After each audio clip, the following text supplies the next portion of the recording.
Well, guys, it was finally time to get these three together, and I am definitely excited for what's about to happen here, because we are on the ski jump map, which, as you all know, has the largest jumps in the game. And as you can see, we have the Burley T100, the LARC Bertha, and we also have the gigantic MAZ, which is one of the longest vehicles in the game. Now, what we're going to be doing is we're going to be doing a small build on these vehicles, nothing too crazy, but what we're basically going to do is make sure that they have as much weight on them as possible to build up as much speed for the jump as they possibly can. So let's go ahead and fire up this thing. And we're going to go ahead and, oh my god, it takes forever to start. Now, granted, I get why. It's got such a gigantic engine that it makes sense, but still. All right, so we're going to go into the virtual garage, which is actually really nice because that way we could just swap everything out. Max engine, and then let's go ahead and just throw, oh, I don't know. We'll throw one of the carriages on the back. I mean, you might as well, right? All right, carriage on the back. Actually, do we have is there any kind of fuel add-on? Not really. Oh my god. You could actually we could put semi-trailers behind it though. Although I don't think I really want to do that right now because I want it to just be like the vehicle itself. So right now, I think we're gonna go ahead and go with where is it? Carriage 1. Carriage 1 works. Yeah. I'm not at all disappointed about using Carriage 1. All right, so this guy is ready to go. Now, we're going to use there's a couple of ramps we could use. There we go, get that to stop flashing. We could use the ramp over here, which is steeper, or we could use the ramp over here, which is longer, but not quite as steep. So I think we're gonna use the ramp over here because actually you get some more dramatic jumps out of the ramp over here, especially in these larger vehicles, which I didn't always realize, but doing a lot of these tests definitely made me realize that if you're going for like a really big dramatic jump, this is the ramp to use. And also, you have a lot lower chance of vehicles having a suspension compression issue where they compress so far that the bumper basically buries itself in the surface. So let's go ahead and get this thing up to the edge. And we wait. All right, easy. Easy. And then the strategy here is to inch it out over the edge and then throw it in neutral and then just let it go. Y'all ready? Because I am. Oh, that steering wheel alignment is definitely off. Go, go, go, go, go, go, go, go, go. Should be pretty dang close to max speed by now. Woo! And so what we're going to do now is we're going to jump the other two, and we're going to see if they can beat the distance set by the Burley T100. Oh my god, are you going to flip all the way over? Success! Yes! Oh, that is amazing.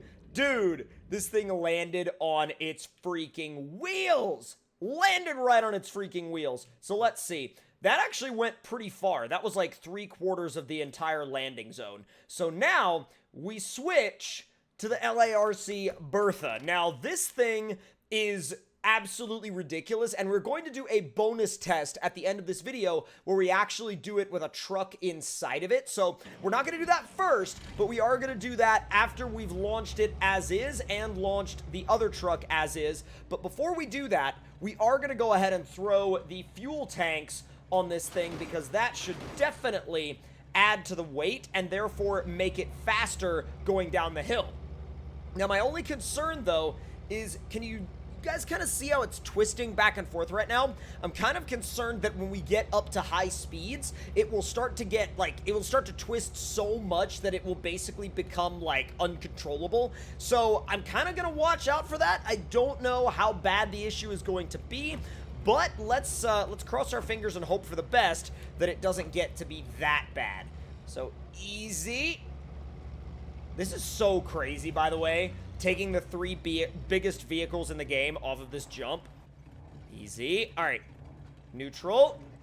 And go! Oh, this is weird. It doesn't like this. It's starting to bob a lot. It's going a little straighter than I thought it would, though. I'm not touching the steering. Come on. Oh, no. Oh, no. Even going over this one, it compressed too much. Wow. And I even, like, I put the extra fuel tanks on it because I just wanted it to have the extra weight, you know, going downhill to give it that sort of assistance of gravity to get it up to speed. But I wonder if the extra weight at the end of the day sort of did it in when we went to hit the bottom of the ramp. Although the suspension on this thing is a little weak though, so do keep that in mind and bear that in mind. So this guy did not go anywhere near as far as the as the Burley T100 did. So now we're going to the MAZ 7907. Now this thing is pretty freaking cool. Like, this thing has some of the most interesting options of almost anything I've ever used. It really, really does. So we're gonna go ahead and do the platform front and rear. And let's see. We're also going to throw a... Well, actually, that's about all we can throw on there. So we've got the default transmission. We're going to go with engine 3. And I'm going to leave the standard tires on it. But the cool thing about this is that you do have the ability to raise the suspension, which is going to be a big help to us once we get to the bottom of that hill, believe me.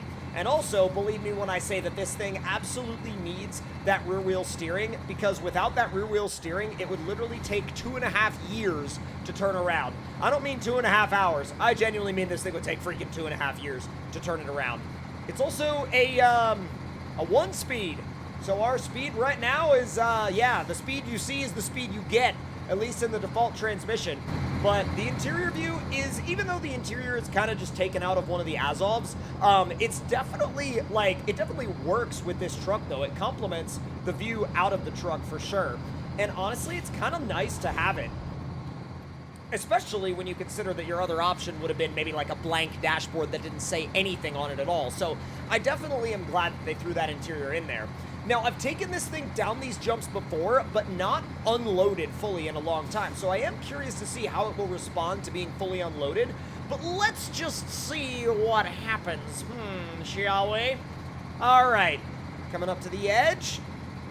And I am worried about that front overhang, but once again, the front overhang issue would be an even bigger issue on the other ramp, so I'm glad we're not doing that one. All right, easy does it. There we go. She's building up speed, building up speed, building up speed. Holy crap. Oh my God. Whoa! Dude, it didn't even touch. Oh my God, it might have a chance. Whoa! It flew way past the T100. Oh my God. That's nuts. Dude, I had no idea this thing was gonna fly right past the Burley. That's freaking great. That is freaking amazing, the fact that it flew right past the Burley. Holy cow, that is wild. All right, now we're gonna go back into the... Oh God, hold on. Recover, please. Yes. All right, recover this guy to the start zone. And I love how they're like, oh, you're running out of fuel. And I'm like, ha, don't worry about it. Now, for our final run, we're going to go ahead and uninstall these tanks, and we're also going to put something in the cargo area. Now, what are we going to put in the cargo area? Well, we're going to put something in the cargo area that should have no problem at all driving up into the actual cargo area itself, that's for sure. And I think it's actually going to be, I'm going to use the Yeetmobile mud truck. Why not? Why freaking not? All right, so let's get that ramp down. And now, let's switch to the Yeetmobile mud truck. I don't even need to do any modifications to this thing. This thing is ready to go. Pops itself right up the ramp. And shut it down. Swap over to the Bertha. And we're going to go ahead and pack. Activate the ramp. Activate the ramp.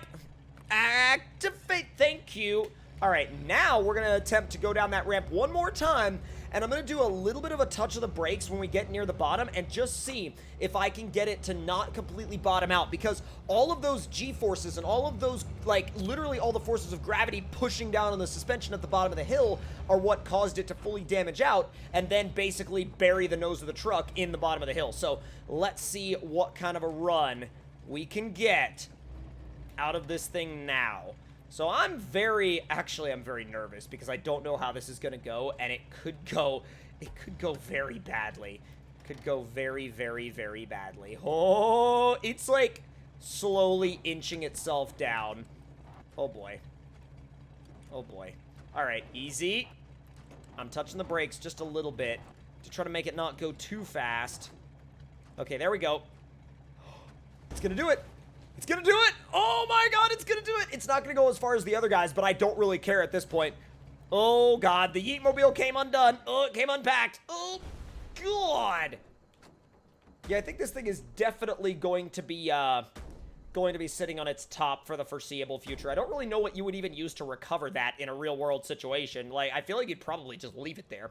But with that being said, I hope you guys enjoyed this fun video, and it was definitely a fun one to record. I hope you guys enjoyed watching it. And with all that being said, if you did enjoy the video, make sure to let me know all your thoughts and opinions on it in the comments down below. And if you're new around here and want to see more, make sure you hit that subscribe button and turn those notifications on. And I will see you guys next time.